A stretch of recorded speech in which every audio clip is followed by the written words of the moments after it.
Aaron, this guy started real estate in 2006. He is an amazing, amazing coach. I think it's called Elite Real Estate Coaching. If you haven't heard it, look it up, Google it. This guy's on fire. And what he does is he trains top agents in both Canada and the US. And the cool part about it is that he's gone through that, you know, the market that happened in 2008, it was a total, I can't swear on here. It was a total storm.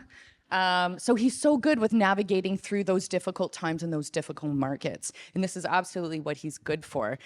He's got great personal skills. He's great on stage. And I'm so honored to bring him up here. Aaron, where are you at?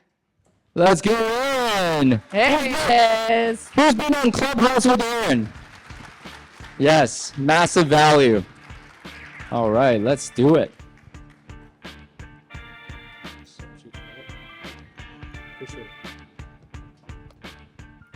So I'm oftentimes asked on panels and podcasts, was there a clicker? Right here, okay. On panels or podcasts, if I have any regrets of my 17-year career selling real estate in high volume and coaching and training some of the top agents throughout the United States and internationally. And I've really thought about that recently. And I came up with two, and I'd like to share them with you if that's okay. So the first regret has to do with this picture here. So the year is 2011. I am on my 5th year of attempting to accomplish a pretty sizable goal, which is to have 100 closed transactions in a calendar year. And this is the year that I'm gonna do it. It's October, I'm at 87 closed. All I gotta do is just finish strong. So, you know, I'm prospecting, doing my thing. It's the last week of October, and I decide to set an appointment on Halloween at 4:30. Because I say to myself, you know what? I'm a trained professional. I'll get in and out of there in 45 minutes and be done.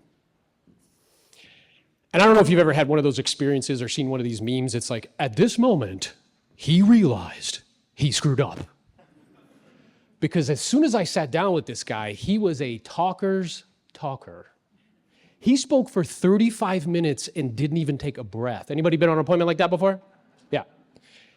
Now, what he proceeded to share with me during his tirade of his whole life is that he was a retired negotiator for unions. Oh yeah, this is someone who gets all of his self-worth, self-esteem, and identity from negotiating what he perceives to be a good deal. I'm already here, roll up my sleeves, let's go to work. Get through the formal listing presentation. We get to the part where we start talking about commissions. We go round and round in a circle for 50 minutes. Now, I'm, at this point, exasperated, a little bit pissed off, frustrated, so I get up and leave. Two things were true that day. First one is I didn't take that listing. The second one is I didn't get to participate in my son's first Halloween. Because you will notice in that picture, the people there, the one up top is my mom. The one right there is my lovely wife, Carla, who's sitting over there. That is Sebastian. He's also over there. He's going to be 14 now. But who's missing? Because I was on a listing appointment. I see a lot of heads shaking. You know what that's like, huh? Now, the second regret is actually more recent and had to deal with my transition to EXP. So prior to joining EXP, I actually owned part of a Keller Williams office. What's up, Melissa? How are you? And I actually sold it back in order to participate in this opportunity, lost about $80,000 during that transition. But while transitioning, I had a guide, I had a coach. His name is Lars. Some of you guys may know him, Real Estate B School. He's one of the top attractors in the company. And on our coaching calls, he would begin these calls in a way that I wasn't accustomed to and I didn't like. He would say, hey, I want you to bring me some personal wins and some professional wins. Now, as a hard-charging type A personality, professional wins were easy. Long list, right? Personal wins, that was a challenge. I was grasping at straws, okay? And finally, after ignoring him for like 2 months, the way he got my attention is he said, hey, bro, if you don't come back with a personal win, I'm not going to coach you anymore. He meant business. He got my attention.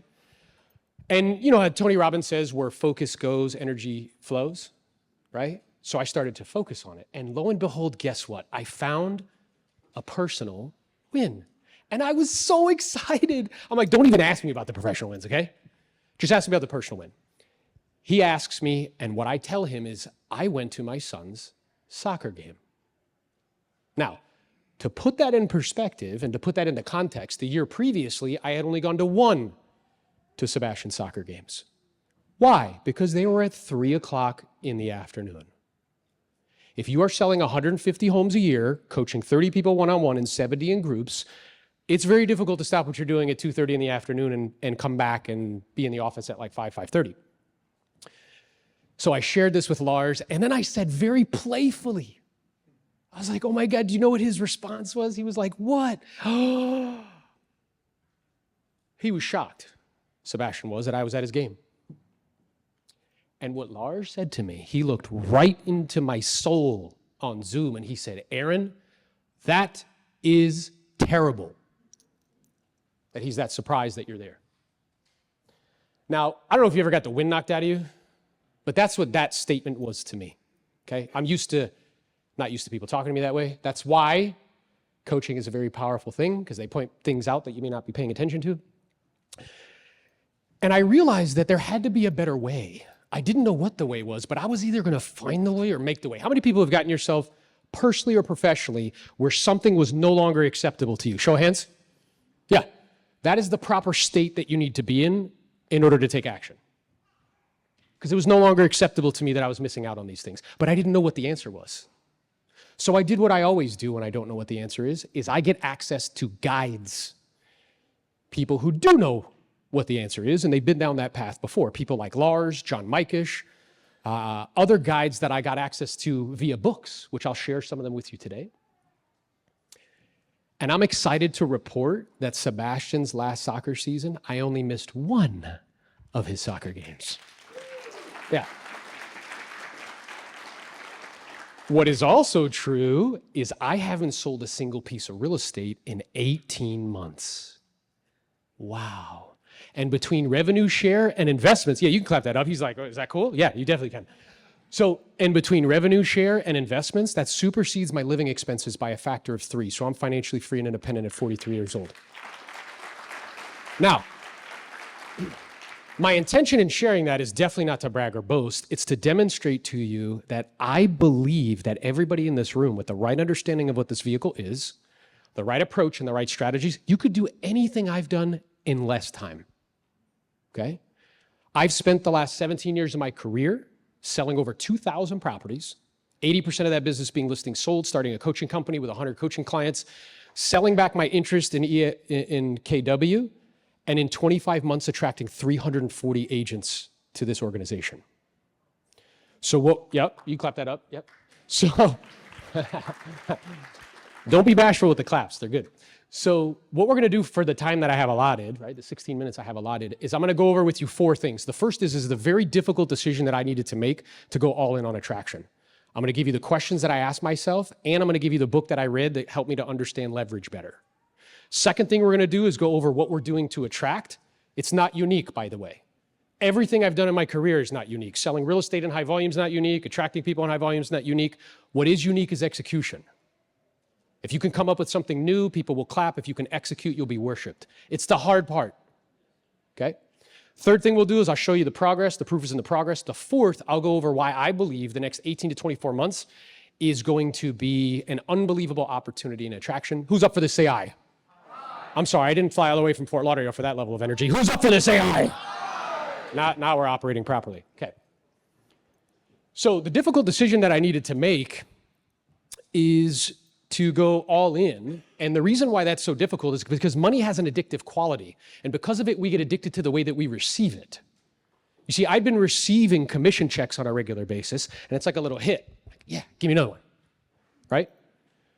And like Brent Gove has told us before, doing deals is fantastic. It's a wonderful mechanism for raising an enormous amount of cash. Based on everybody's education levels, we're making a lot of money for what we're doing, okay? At the same time, it'll pay your bills. Attraction will take care of you and your family for the rest of your life. Okay? So that's why it's so difficult to pivot. Okay? And a lazy mind's answer is just to work harder, guys. I created an identity of somebody who could grind it out. 3 hours a day, 6 days a week of prospecting for 17 years. Do you know what that leads to, guys? Incremental gains. You might do 25 more deals, 30 more deals. If you want 10x, if you want to make a quantum leap from one place to another, you need different vehicles, different strategies, different mental maps, and different vehicles. Okay? So these are the decision makers, the filters that I use. Now, if you take a picture of this, this is the book that I read that helped me to understand leverage. I had a very rudimentary understanding of leverage until recently. It's called The Almanac of Naval Ravikant. I know it sounds like somebody in a cave. He's not in a cave. He's a Silicon Valley guy. It's a fantastic book. You should check it out. Okay?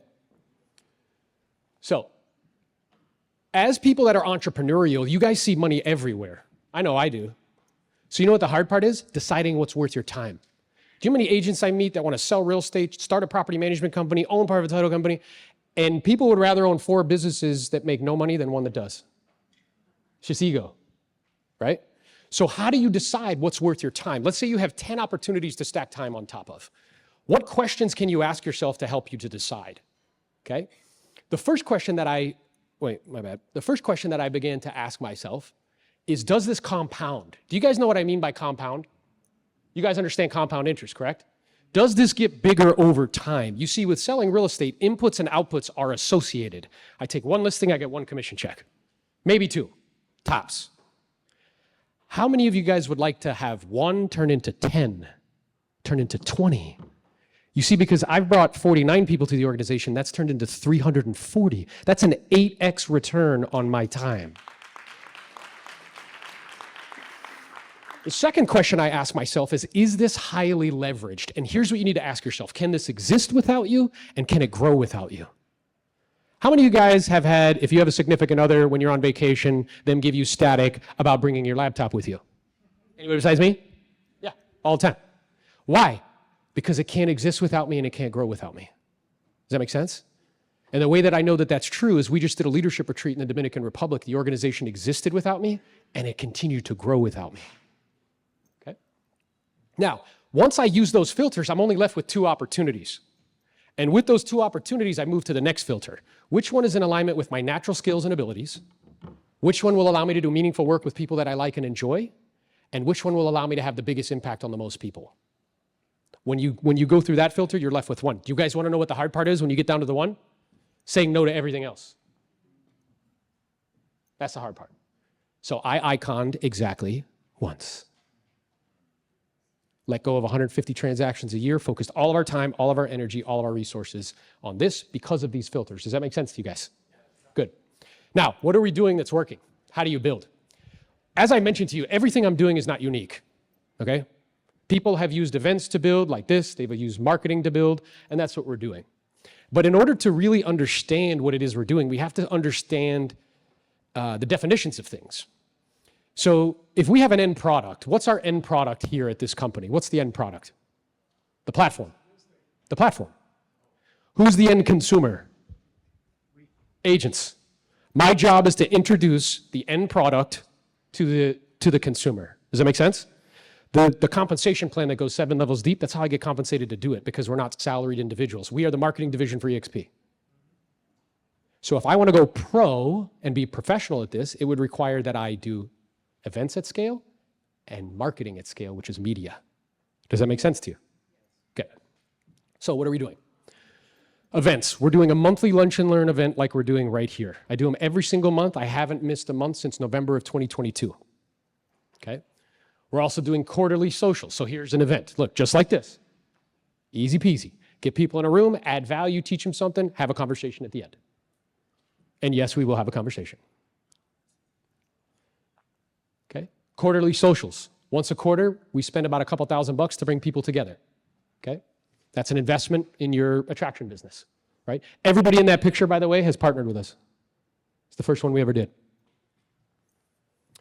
We also we do big events. So last year, or this year actually, in January, we had 138 agents from around the country fly into South Florida. We did a seminar portion. Some of our leadership, that's Lars and John there, came in. That's my sponsor, Jose. We did a seminar portion. Then we did a black tie James Bond gala. Great for retention, great for culture, okay? And then if you really want to, yeah, it's part of the event, it's fun. If you really want to like supercharge growth, it's easier to grow through others than it is through your own efforts. It took me entirely too long to figure that out, okay? You need leadership and duplication.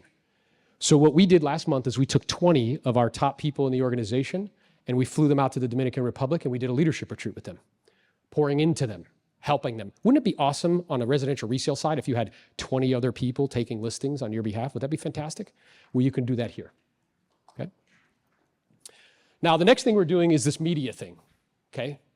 Now, we live in a time of permissionless leverage, guys. Let me ask you a question. 50 years ago, how talented did you have to be to get on TV?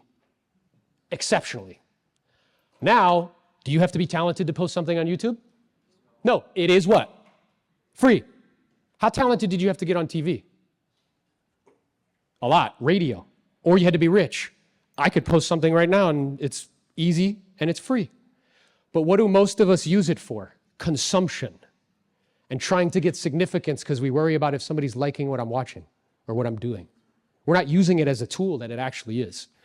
So I'm curious, just by a show of hands, and I don't know what's going to happen here, how many people have interacted with a clone of me in the digital world without meeting me in the physical world? Show of hands, up, up, up, if you've watched some of the content. Up, up, up, up, up, up, up, hi, hi, hi, hi, hi. Good, so maybe like 30% of the room. You know what's awesome about that? I'm as far away where I live as I could possibly get. I live in South Florida, clear across the continent, okay? The only thing that makes that possible is media. And the thing to understand about media is you have to build this ecosystem of attention, short, medium, and long, okay? Short form, TikTok, Instagram, YouTube Shorts. You know what that's like? Sitting in a room with billions of people and doing this. Hey, hey, hey, hey, look at me. That's all it is. Why would somebody stop their infinite scroll that is the length of the Eiffel Tower every day? Why would somebody stop and pay attention, okay? And then the goal is to get them to long form. Because if you get them to YouTube, what happens is imagine being able to send a clone of yourself that's the best version of you. It never gets tired, never gets sick, never quits. And you can send it out into the universe to have conversations with infinite amounts of people, to formulate relationships with them. A parasocial relationship. How many people have ever felt that they knew a celebrity that they really like? Anybody? Show of hands. Hands, hands, hands, hands, hands. Yeah, you don't know them. Why'd you feel like you knew them? Because you what? Watch them all the time. Does that make sense? So I have to create that ecosystem, and then I also have to understand this. So here's one of the videos we got that went viral, over a million views. Now think about that. 1 million views, a stadium that fits 80,000 people, that is 10 stadiums full of people watching your boy. Isn't that fantastic? I'm curious, would it be super helpful for you to walk into rooms and people know who you are without you having to introduce yourself? Yep. This is the mechanism that allows it to happen, guys. Okay? Now, this is the team that I use to edit and post and do all that stuff. I want to talk to you really quick about volume. So according to Google, people touch their phones 150 times a day. An hour of that approximately-ish is on media platforms. What's going to increase the chances that you're going to see me during that hour? Anybody? I know we're realtors, but anybody? Frequency. It's volume. I post 3 to 4 times a day, 7 days a week on all platforms. It's impossible for you to not see me. 5 times a week on YouTube. Do you want to go pro, or am I being an amateur? Does that make sense? Okay, so this is the team that I use. If you want to book a call with them, they can help you. Okay. Now, really quickly, what I want to talk to you about is story branding as well, because we all speak this language of story. Okay. And the language of story is there's a hero who has a problem that they can't solve themselves. And a guide shows up who gives them a plan, who calls them to action, because heroes do not take action on their own. They need to be called to action. And then the hero gets what they want and they avoid what they don't want. So think about that in terms of your media. Do you know what most of you guys are doing? Taking pictures of who you're with and you working out. Are any of you physical trainers? Why are you posting that? That doesn't position you as a guide to help somebody in real estate. You know, who's that about? You! Who's the hero? You! You're not positioning yourself as a guide to help anybody with anything. And you know who's watching that, by the way? Your parents.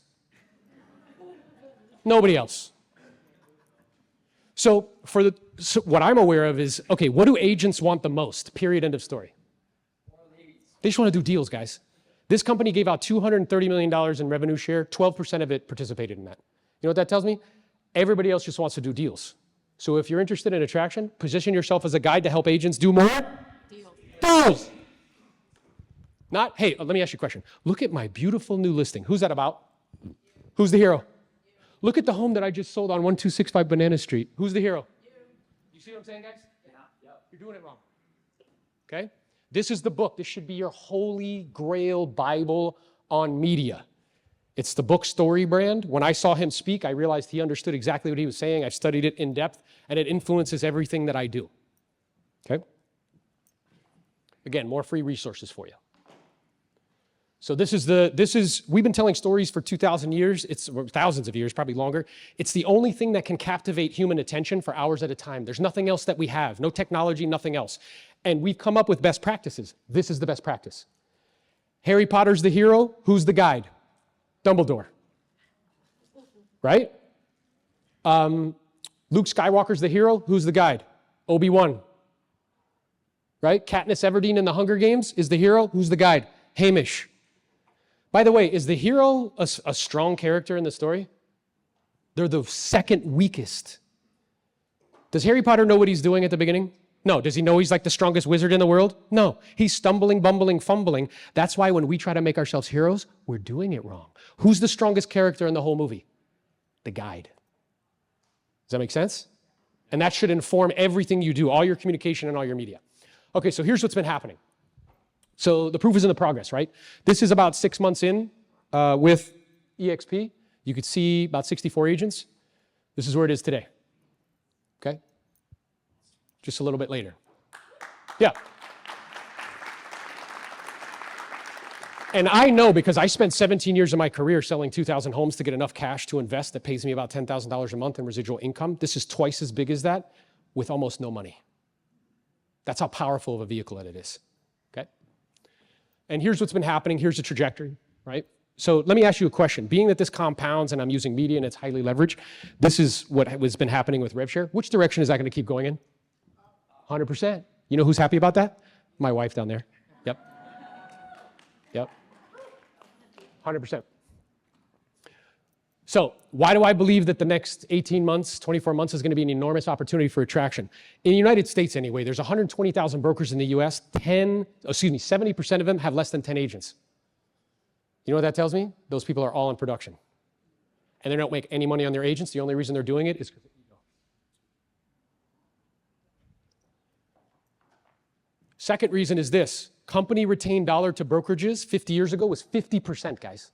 50%. For every $1 came in, they kept 50 cents. Do you know what it is today? 5 to 8%.